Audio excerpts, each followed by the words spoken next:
Nihao do'stlar, va'da berganimizdek Xitoyga sayohatimizni boshlaymiz. Aniqrog'i, Shanxay shahridagi bahaybat avtoshowni ko'rib chiqamiz. Sizlar bilan Mahmud Sobirov. Ketdik, поехали. Let's go. Only getting started when it's midnight, keeping it tight. If a nigga wanna go to war, it can get dark, but we stay bright. Coming like a night, it's on sight. If it touch my sleeve, niggas around there wanna disagree when it's clear that I'm speaking facts. Man like me, you know I'm proactive. Never gonna stop till I see the big man's up. O'zbekistonda yaxshigina tanish bo'lgan Jitur brendi o'zining ikkita modelini taqdim etmoqda. Aytishlarga qaraganda ushbu modellar seriyaviy, ya'ni ommaviy ishlab chiqaruvga yo'lga qo'yiladi. Lekin bu avtomobillarga qaraganingizda konseptni eslatib yuboradi. Birinchi model Jitur G600. Ushbu avtomobillar haqida hali to'liq ma'lumot yo'q. Bu narsani alohida Instagram yoki YouTube kanalimizda shorts videolarda qo'yib beramiz. Lekin ikkinchi model sizlarni qiziqtirishi aniq.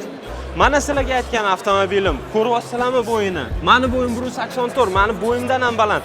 Aynan shu modelni xitoycha Rolls-Royce deyishimiz mumkin, lekin u Rolls-Roycedan 2 barobar katta.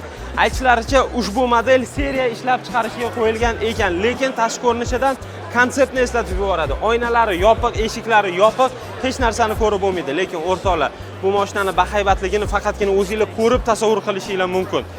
Model bo'yicha to'liq ma'lumotni bu yerdagilardan ma'lumot olganimizdan keyin pastga yozib qoldiramiz. Ungacha shunchaki mashinadan zavqlaninglar. Chang'anga tegishli bo'lgan Nevo brendi o'zining Q07 modelini taqdim etdi.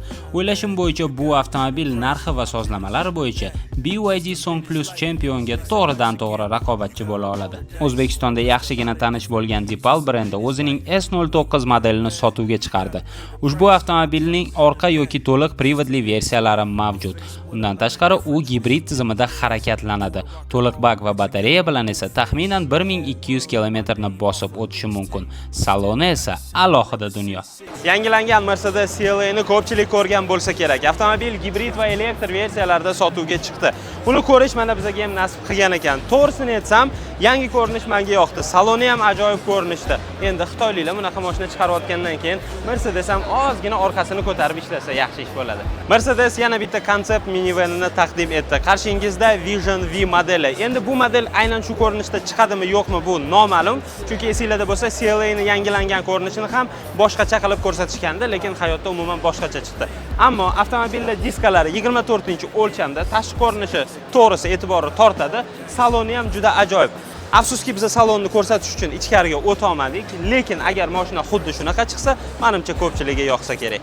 Xalqimiz orasida yuradigan yana bitta fikr. Xitoyliklar o'zini mashinasini sota olmaydi, faqat eksport qilishadi, o'zlari bo'lsa qimmat inomarkalarni haydab yurishadi deyshadi. Men bu savolga javoblarni qidirdim. Ko'pchilik bilan suhbatlashdim. Bunga asosiy sabab qilib o'sha sizlar aytayotgan inomarkalarni narxini qilib keltirishim mumkin.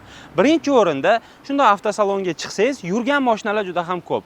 O'sha Mercedes, Porsche, BMW larni 30-40 ming kilometr yurganini taxminan 30 ming, 35 ming dollarga sotib olish mumkin. Lekin bitta narsani inobatga olish kerakki, benzinli mashinalar uchun Xitoyda avtomobil raqamini olish juda ham qimmatga tushadi. Ba'zida bu narsa avtomobilning narxi bilan bir xil bo'lib qoladi. Undan tashqari yana bitta narsani hisobga olish kerak. Xitoy Shenzhen shahrida hamma jamoat transportlari BYD markasiga tegishli va rasmiy taksi servislari ham barchasi BYD avtomobillarida yurishadi. Shanxay shahrida biz juda ham ko'p eskicha mashinalarni ko'rdik. Range Roverlar ham bor, Porschelar, Mercedes, BMW hammasi bor. Lekin yangi avtomobil sotayotgan odam iloji boricha Xitoy markasini xarid qilishga harakat qilar ekan. Yana bitta narsani e'tiborga olmasdan ilojimiz yo'q. Sizlar aytayotgan BMW, Mercedes, Audi va Porschelar hozirgi kunga kelib aksariyat vaziyatda Xitoyda ishlab chiqarilyapti. Gap isboti bilan bo'lish uchun Shanxaydagi quvvatlash stansiyalarining biriga kirdik. Ko'rib turganingizdek, bu yerdagi hamma mashinalar milliy brendga tegishli, lekin aksariyati eski brendlar ekan. O'zbekistonda ham quvvatlash stansiyalari bor, lekin bunchalik katta va bunchalik ko'p emas. Agarda siz ham elektromobil egasi bo'lsangiz, bemalol Trianon Energy dan foydalanishingiz mumkin. Batafsil ma'lumotni pastga yozib qoldiramiz.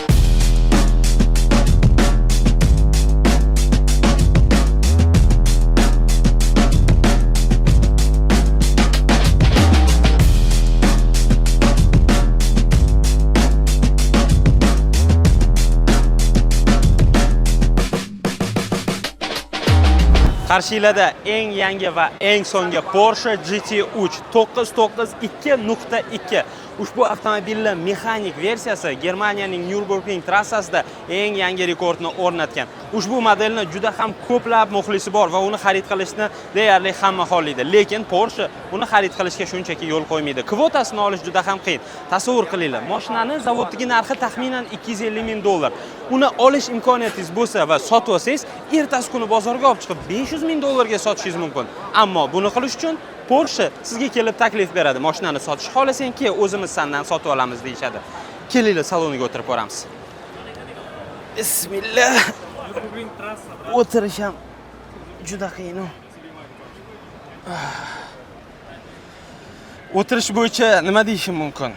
Umuman hech qayerga qimirla olmaysiz. O'rindiqlar sizni shunchaki quchoqlab oladi, lekin Porsche ning sifati juda ham boshqa narsa. Buni so'zlar bilan ta'riflab berib bo'lmaydi. Shunchaki o'tirib his qilib ko'rish kerak. Bilib qo'yinglar, Porsche har qanaqa odamning yuzini ochadi. Zikr ishqibozlari o'rninglarga yaxshilab o'tirib olinglar, chunki hozir sizlarga 3 ta eng yangi va eng zo'r modellarni ko'rsatib o'taman. Birinchisi, yaqindagina taqdim etilgan va rasman sotuvga chiqqan Zikr 007 GT. Avtomobil naq 4 ta komplektatsiyada sotuvda mavjud. 007 dan farqi uning kuzovi o'zgargan va xarakteristikalari deyarli bir xil. Lekin eng qizig'i narigi tarafda. Navbatdagi model esa ko'pchilikka tanish bo'lgan 009, faqatgina qarshingizdagi Grand Collector Edition degan versiyada. Ya'ni diskalari boshqacha, kuzovda va salonda tilla rang elementlari mavjud. Avtomobil orqasida 2 ta o'rindiq mavjud. Bu haqiqiy biznes klass. Lekin bu yerga kelishimizdan asosiy maqsad bu ikkalasi emas. Sal nariroqda turgan mashina. Aniqrog'i Zikr 9X. Zikr 9X ko'rib turganinglardek hozircha faqatgina konsept ko'rinishda, ya'ni rasman sotuvi boshlanmagan. Avtomobil haqiqiy Xitoycha Rolls-Royce gibrid tizimida harakatlanadi. To'liq xarakteristikasi esa hozircha oshkor qilinmadi, lekin ko'rinishi juda ham ajoyib. Xitoylarning Rolls-Royce'larini ko'rdik. Ana endi vaqt Lincoln Co 900 Xitoycha Range Rover'ga keldi. Lincoln Co 900 gibrid tizimida harakatlanadi. Kapotining ostida 2 litr hajmga ega bo'lgan benzinli dvigatel o'rnatilgan va u nafaqat generator sifatida, balki g'ildirakni aylantirish xususiyatiga ham ega. Avtomobil to'liq bak va batareya bilan 1200 kilometrdan oshiqroq masofani bosib o'tishi mumkin. Aytgancha bu yerda taxminan 1000 ta ot kuchi bor, lekin eng qiziq narsalar salonda. Salon juda ham sifatli ishlab chiqarilgan. 32 ta dinamikga ega bo'lgan Harman Kardon akustika tizimi. Chiroyli yoritgichlar, markazda bahaybat displey. Lisangdagi displeylardan farqi shundaki, uni ikkiga bo'lib emas, bitta displey sifatida ko'rsanglar ham bo'ladi, lekin orqada undan-da qiziqroq narsalar bor. Orqada o'rnatilgan yo'lovchilar uchun mo'ljallangan displey juda ham bahaybat va sifati a'lo darajada. Pastki qismda esa boshqaruv panelini uchratishimiz mumkin. Undan tashqari yo'lovchilarga qulaylik sifatida o'rnatilgan stolik va o'rindiqlarni 360 darajaga aylanish xususiyatini ham belgilab o'tish mumkin. Qarshilarda yangilangan BMW M5. Bu mashinani ko'pchilik ko'rib ulgurdi, lekin eng qizig'i выставкада turgan mashinani chap farasi o'zidan o'zi o'chib qoldi. Yuringlar, salonda nimalar o'zgarib buzilib qolganini ko'rib chiqamiz. To'g'risi, o'zim BMW ni fanatiman. Saloni o'rtacha, o'rindiqlari juda zo'r qulay demayman. Bu mashinada nima bor? Yangi M5 degan nomi va 2,5 tonna vazni bor. Eng asosiysi narxi ham qimmat. To'g'risini aytsam, rangi juda ham yoqdi. Prisoskasi ham yo'q ekan. 2,5 tonnaga 20 grammli prisoska qo'shib olsangiz ham bo'ladi. Bunaqa narx bo'lgandan keyin Qarshilarda raqsga chiqayotgan mashina Nio ET9. Ushbu avtomobil podveskasi bo'yicha hattoki S-klassga dam bergan. O'ynashiga bitta e'tibor beringlar. Bu mashina haqida to'liq ma'lumotni Instagram sahifamga qo'yganman. Pastda yozib qoldiraman, bemalol Instagram sahifamga obuna bo'lib qo'yinglar. Hozir bo'lsa mashinaning ko'rinishidan shunchaki zavq olinglar.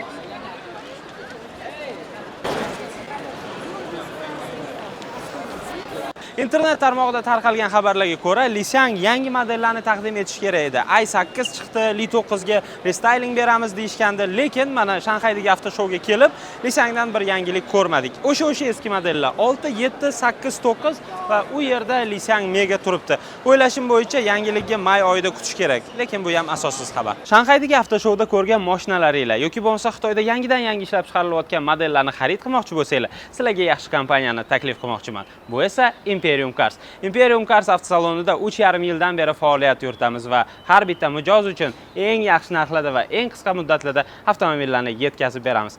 Pastda to'liq ma'lumotni qoldiraman. Bemalol bolalarimiz bilan bog'lanib, o'zingizlarga kerak va qiziq bo'lgan model haqida to'liq ma'lumotni olib, xarid qilsanglar bo'ladi. Arzon narxdagi sifatli mashinalari va umuman rivojlangan texnologiyalar bilan mashhur bo'lib kelayotgan Xitoy haqida bitta-ikkita qiziqarli faktlarni gapirib bermoqchiman. Birinchi o'rinda bu yerda meditsina juda ham qimmat ekan. Masalan, sizni tishingiz og'rib qolsa, uni Xitoyda davolatgandan ko'ra O'zbekistonga uchib borib davolatib qaytib kelganingiz arzonroq bo'lar ekan. Undan tashqari, agarda birorta haydovchi yo'lda piyodani urib ketsa, uni shifoxonaga olib borib davolatgandan ko'ra oxirgacha bosib ketib o'ldirib qolgani arzonroq tushar ekan. Chunki boya aytganimdek, meditsina juda ham qimmat. Haydovchi urib ketgan odamining umrini oxirigacha boqqandan ko'ra 2-3 yil qamoqda o'tirib chiqib oilasini boqishni afzal ko'rar ekan.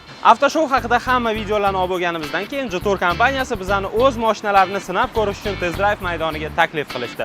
Hozirgi lavhalar sizlarni qiziqtirishi aniq.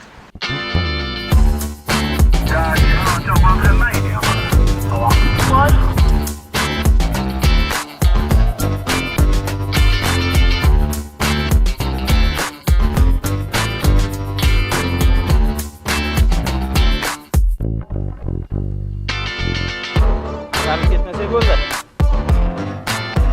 Hatto attraksionlarga chiqasizlar, xuddi shunaqa.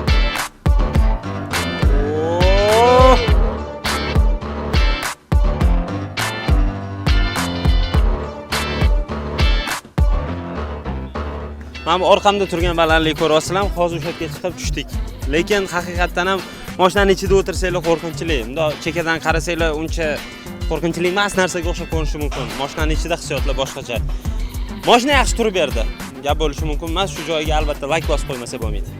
Shanxayga bo'lgan sayohatimiz ham o'z nihoyasiga yetyapti. Agarda yangi taqdim etilgan mashinalar sizlarga yoqqan bo'lsa, albatta like bosib, videoni izohida o'zingizlarga yoqqan modelni belgilab ketinglar. Aytgancha, hamma videolarimni izohida Xitoy mashinalari musor, ular bir kunlik, ertaga buzilsa hech nima qilib bo'lmaydi deb heyt yozib o'tirgan meni ashaddiy muxlislarim. Baribir sizlar ham hech kimga bildirmasdan borib BYD ning mashinalariga to'lov qilib qo'ygansizlar. Keyingi safar undanda qiziqarliroq modellarning obzorini kanalimda ko'rishingiz mumkin. Sizlar bilan har doimgidek Mahmud Sobirov, biz esa yo'limizda davom etamiz.